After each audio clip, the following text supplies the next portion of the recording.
As chuvas no estado, várias cidades de Santa Catarina foram atingidas por temporais e granizo de ontem para hoje. E o alerta se mantém até o fim de semana. A força da natureza, terremoto que atingiu o Chile na noite de ontem, deixando mortos e feridos, foi sentido em menor escala em 4 cidades de Santa Catarina. Superlotação agrava a situação no Planalto Serrano. A medida ocorreu após a interdição judicial de parte do presídio de Florianópolis. E ainda a audiência pública debateu hoje uma questão vital para a economia do estado, a reestruturação e ampliação das ferrovias. Um dos traçados é a Ferrovia Litorânea. No futebol, no clássico da capital, disputado debaixo de muita chuva, prevaleceu a raça do Avaí, que venceu o jogo e colocou o Figueirense na zona do rebaixamento. E a diretoria do Alvinegro decidiu demitir o técnico René Simões depois da partida. O Band Cidade desta quinta-feira já está no ar.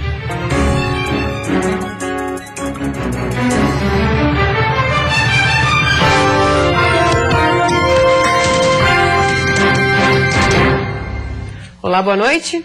Boa noite. Com a interdição judicial da Central de Observação e Triagem do Presídio de Florianópolis, alguns presos foram transferidos para Lages. A situação se agravou ainda mais e a superlotação da unidade foi grave no Planalto Serrano, que já vinha operando acima do limite. Foi para o presídio masculino de Lages que 25 detentos foram transferidos nesta semana.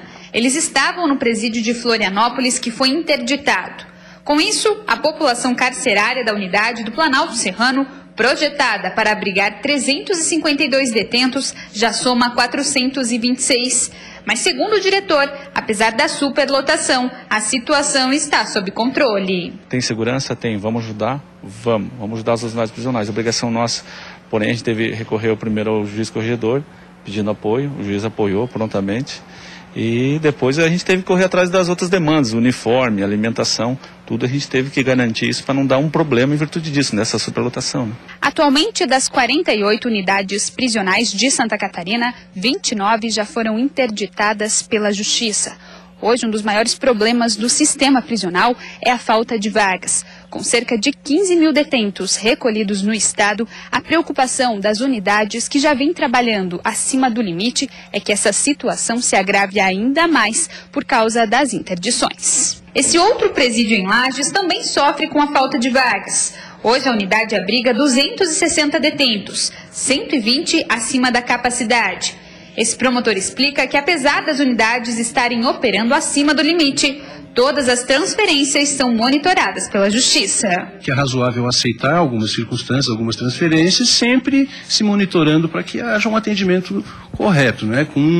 Humanitariamente falando, em relação aos presos, com relação à segurança dos agentes, com relação à segurança da comunidade como um todo. Né? As interdições ocorreram, segundo a Justiça, por precariedade e superlotação.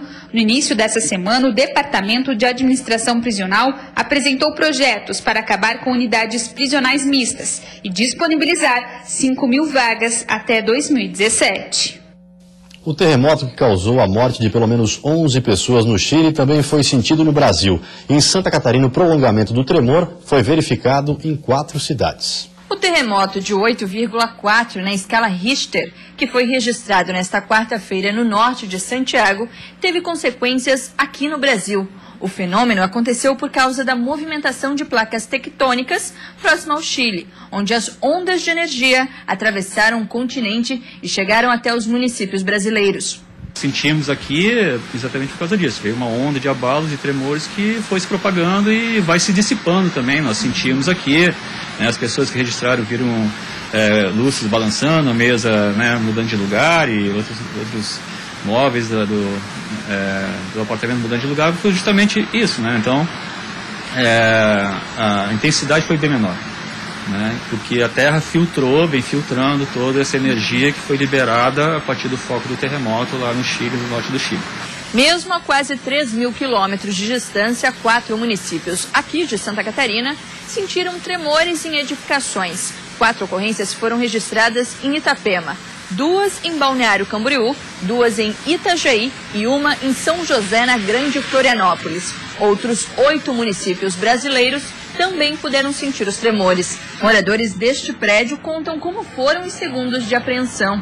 Deu um balanço mais ou menos considerável, um tremido, e daí as minhas vizinhas já começaram a bater na porta, vamos descer, que está balançando o prédio. Descendo, já tinha uma turma aqui embaixo. Senti o sofá balançando, né? E você não tem o que fazer. É esperar, mas graças a Deus foi uma coisa assim, 2, 3 segundos no máximo, acho que nem foi isso, e já passou. Daí eu percebi na janela o pessoal correndo para a rua, né? A magnitude dos tremores chegou a 2 pontos aqui no Brasil. Aqui, eles não têm capacidade de provocar fissuras em construções, a não ser que essas edificações tenham problemas de construção. Em casos como o que aconteceu no Chile, o Corpo de Bombeiros orienta para que as pessoas deixem as residências e se abriguem em locais seguros. Uma situação como essa que ocorreu pela primeira vez aqui na região de Itajaí, tá? O Corpo Bombeiro fala para o quê? O pessoal descer pelas escadas, nunca utilizar o elevador, né? E procurar um ponto seguro para ficar todo mundo reunido até a chegada do socorro. O Chile registrou o primeiro tremor, faltando 6 minutos para as 8 horas da noite. Houve pelo menos 100 réplicas de tremores. Este é considerado o 6º pior terremoto da história do país e o pior do mundo este ano. Até agora foram registradas 11 mortes, mas há um número ainda incerto de desaparecidos, além de dezenas de feridos. Mais de 1 milhão de pessoas tiveram que deixar suas casas. As autoridades locais determinaram a evacuação das áreas litorâneas. A população ficou sem energia e sem água. E a seguir as chuvas no estado, várias cidades foram atingidas por temporais e granizo nos últimos 2 dias. E o alerta se mantém no fim de semana. E ainda extintor de incêndio deixa de ser obrigatório em carros de passeio.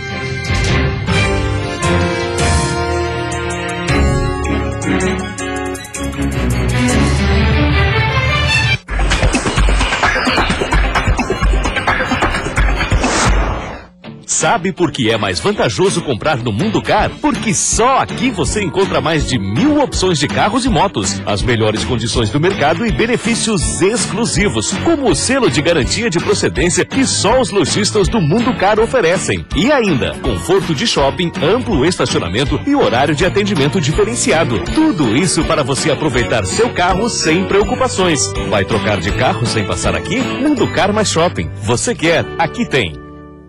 Garanta o bom funcionamento dos seus equipamentos com soluções em energia da Spy No Break. Venda e assistência técnica autorizada de no breaks e estabilizadores. Spy No Breaks, líder em fornecimento de energia confiável no estado de Santa Catarina. Estado de Excelência, um observatório de boas práticas, onde a inovação e o empreendedorismo são destaques. Santa Catarina, Estado de Excelência. Oferecimento Unisul, conhecimento para cada fase da vida. Fecoagro, juntos somos mais fortes. Geração Consciente Tractebel, energia para a vida. Sebrae, especialistas em pequenos negócios. E Cicobi, associado a você. Bandi Cidade.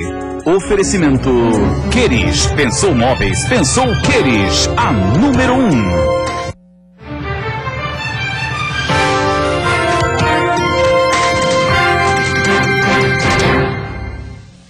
A chuva ainda preocupa em Santa Catarina. Na região sul do estado, a Defesa Civil avaliou a situação de algumas famílias durante a tarde.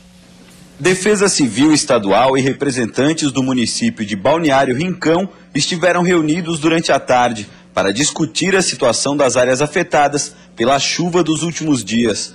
Alguns pontos de alagamento foram monitorados e a situação mais grave era do bairro Barra Velha. A preocupação era de que a água invadisse algumas casas, o que não se confirmou, mas a Defesa Civil seguirá em alerta. Nesse momento o serviço é atenção. Atenção a essa condição da chuva, atenção a essa condição da água que ainda está na superfície. A partir do momento em que a gente avaliar de que a previsão que a chuva vai cair muito mais e que a água que está aqui na superfície não baixar, daí sim começa a retirada dessas famílias. Seu José é morador da região. Ele conta que passou a noite em claro, acompanhando a chuva e o acúmulo de água nas ruas do bairro. Quem é que não fica preocupado, né? Tranquilo ninguém fica, né? Agora é torcer para não continuar chovendo. Nossa preocupação é se chover mais. Se chover mais, esse campo, a água do campo vem todo para cá, ó. Aí vai estourar, vai vir para cá. E aí como é que fica? Aí é só nada, né? Uma das situações mais complicadas é na região de Timbé do Sul, onde em 24 horas choveu cerca de 180 milímetros, mais do que o que era previsto para todo o mês. Pelo menos 3 comunidades estão isoladas devido às condições das estradas e as aulas do município precisaram ser suspensas. Ainda na noite de ontem, em São Joaquim, na região serrana, algumas casas foram invadidas pela água e o vento chegou a 120 km por hora. Diversos outros municípios do estado registraram chuva de granizo. E o risco de temporais e granizo continua nesta sexta-feira em boa parte do estado. O dia deve ser quente com ar abafado e muitas nuvens em todas as regiões. A máxima chega aos 30 graus no Planalto Norte. Na Serra e Sul, máxima de 21. No Oeste, a máxima de 27 graus. No Vale do Itajaí e Grande Florianópolis, máximas entre 24 e 25. E no Litoral Norte, as temperaturas variam entre 19 e 26 graus. E o CONTRAN, Conselho Nacional de Trânsito, anunciou nesta quinta-feira que a partir de agora o uso de extintor em carros de passeio deixa de ser obrigatório. A decisão foi baseada numa série de fatores. Um deles, de acordo com a indústria automotiva, é de que seria necessário de 3 a 4 anos para atender a demanda pelo dispositivo ABC. O CONTRAN também alegou que atualmente os carros, através de várias evoluções nos últimos anos, estão mais seguros contra incêndios. Mas continua valendo a obrigatoriedade do uso dos extintores no transporte comercial de passageiros, como ônibus e micro-ônibus, além de caminhões e o transporte de produtos inflamáveis. E depois do intervalo tem futebol. No clássico da capital, disputado debaixo de muita chuva, prevaleceu a raça do Avaí, que venceu o jogo e colocou o Figueirense na zona do rebaixamento. E a diretoria do Alvinegro, depois do protesto da torcida, demitiu o técnico René Simões.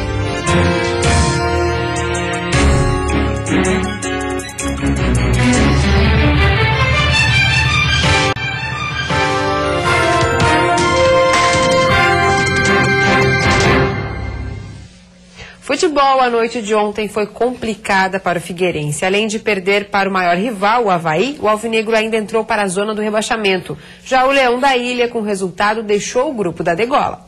O Figueirense tentou dominar a partida logo nos primeiros minutos. Elias queria falta. Elias na área, ficou no chão. Pode jogar a segunda arbitragem. Fabinho queria arriscar. O Leão parou de assistir na iniciativa de Everton Silva, a surpresa na escalação de Gilson Kleiner. No erro de Thiago Heleno, ele finalizou pela primeira vez para o time azul. O ataque havaiano se animou. Léo Gamalho teve liberdade na entrada da área e arriscou de esquerda. O Figueirense voltou a ir para cima, agora na bola parada. Celcinho voltou na área e o kick da bola assustou o Wagner. Tentativas de todo jeito, de um lado e de outro, mas o primeiro contra-ataque contundente foi da equipe azul. E Léo Gamalho não gostou quando o Renan Oliveira escolheu o passe para Nino Paraíba em vez dele, o Samurai. Chegou a hora de Cleiton dar as caras. Teve chapéu do atacante em cima de Rudinei. Teve tentativa com a bola no alto.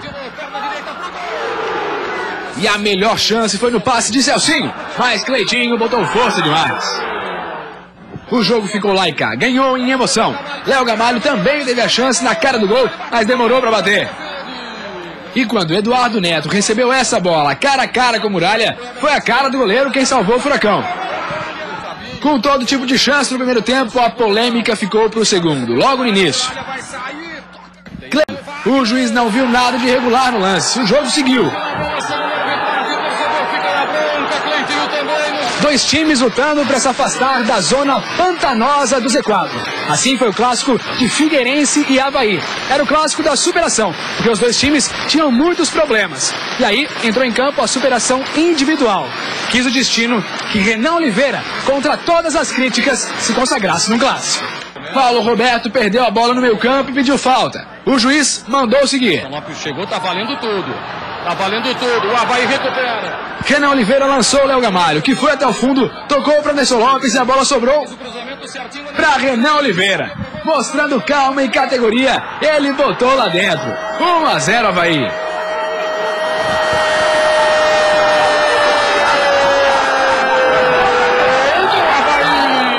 Faltavam 10 minutos, o Figueirense sentiu o gol. Em outro contragolpe, por pouco, Anderson Alves não fez o segundo para o Leão.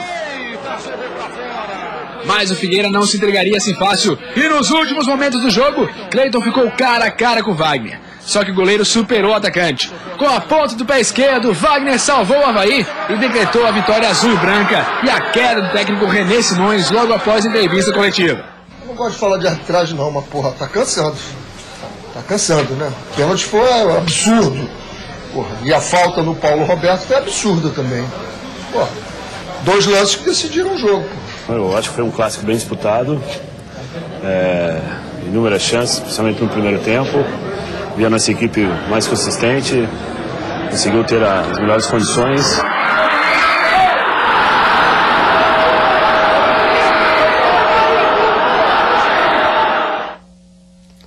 E com o jogo aberto já havia anunciado anteriormente, o auxiliar técnico Hudson Coutinho vai ser o treinador interino do Figueirense, podendo inclusive ser efetivado dependendo dos próximos resultados da equipe. E o Joinville perdeu a oportunidade de somar mais 3 pontos na briga para fugir do rebaixamento. O time deixou escapar a vitória quase no final da partida. O Jack pressionou, Mário Sérgio logo na saída de bola chutou por cima. Marcelinho Paraíba, da entrada da área, também pegou muito embaixo da bola. Aí, o lançamento do William Pop foi direto para Edgar Júnior, que emendou de primeira para a defesa de Danilo Fernandes. Rogério escorou de cabeça e dessa vez o camisa 11 não perdoou. Matou no peito e marcou o primeiro dele após 8 jogos, Joinville 1-0. A melhor chance do Sport no primeiro tempo foi com Maicon Leite. Ele se livrou da marcação e chutou cruzado para a defesa firme de Agenor. No segundo tempo, o Sport foi quem pressionou. De tanto insistir, o Sport chegou ao gol de empate. André, livre de marcação, entrou na área e chutou cruzado para deixar tudo igual. Fim de jogo, 1-1. O gol no fim complicou a situação do Joinville. Agora são 6 jogos seguidos sem vencer. Os pontos dessa partida eram considerados fundamentais no planejamento do time na briga pela permanência na Série A. Da forma que a gente estava, remontando um time, consegue fazer o jogo que a gente fez, saiu na frente, criou várias oportunidades. Quando estava com -1, onde tinha que estar tudo fechado, sair para abrir, tomamos o gol, cara. Peso grande. 3 pontos na mão, garantido. Falar o quê? E daqui a pouco, às 7h30, a Chapecoense de técnico novo recebe o São Paulo na Arena Condá em busca da recuperação no Campeonato Brasileiro. No último treinamento na Arena Condá, Guto Ferreira ficou a maior parte do tempo observando os atletas. Hoje à noite, ele encara o São Paulo no Morumbi. E na mala do retorno, o novo comandante precisa trazer 3 pontos para o Oeste Catarinense, já que o time não venceu neste retorno. A gente precisa vencer, a gente está numa situação difícil, mas jogando contra uma equipe como o São Paulo, o empate lá não vai ser o mau resultado, até pela nossa troca de treinador, o que mexe um pouco com o grupo. Mas a gente vai lá em busca da vitória, a gente tem que pensar em vencer para se afastar dessa zona de abaixamento.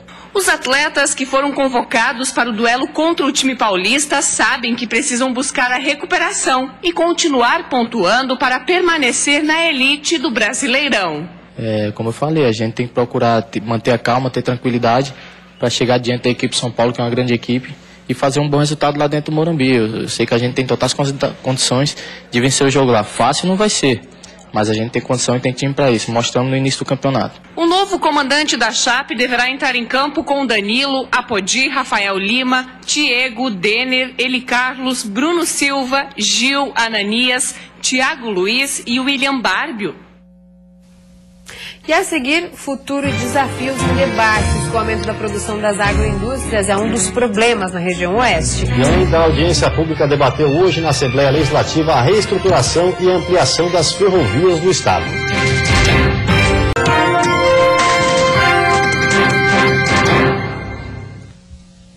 Em Chapecó, a quinta-feira foi de debate sobre o futuro e os desafios da região oeste. Um dos problemas é o escoamento da produção das agroindústrias, responsáveis por 20% do produto interno bruto do Estado.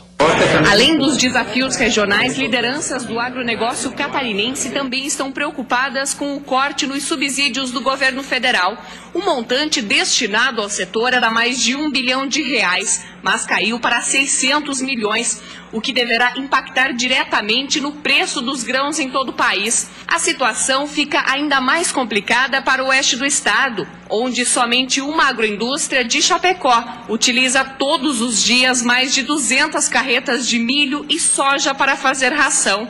Esses grãos são comprados no Mato Grosso por R$12, mas chegam no estado com um valor de até R$28 por saca de 60 quilos. O alto custo na produção está preocupando autoridades ligadas às agroindústrias. O ponto de estrangulamento principal para nós é falta de uma ferrovia.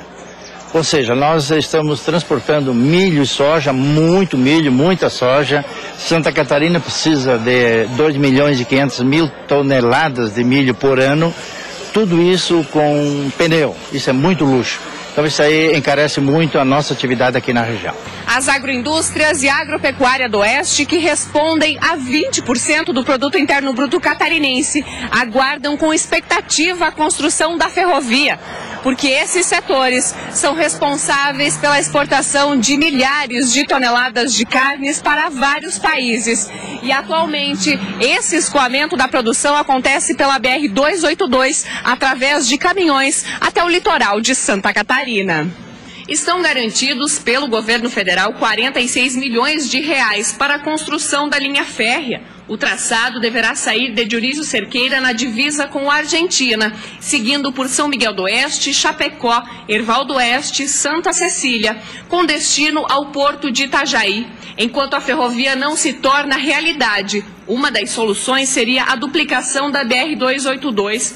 De acordo com o presidente da Cooperativa Central Aurora, se essas alternativas não forem colocadas em práticas nos próximos anos, cada vez mais as agroindústrias vão investir em plantas no Mato Grosso. Dupliquem, deem condições a 282 para que suporte esse movimento enorme de cargas para os portos, principalmente as carnes. O presidente da Assembleia Legislativa de Santa Catarina explica que os investimentos devem ser acelerados para que a região não perca competitividade. Mas podemos enaltecer as boas iniciativas, podemos estimular ao nosso empreendedor que não perca a capacidade de reagir, de ter uma posição altiva, é algo que nos fará com certeza termos um resultado melhor. Esse é o objetivo.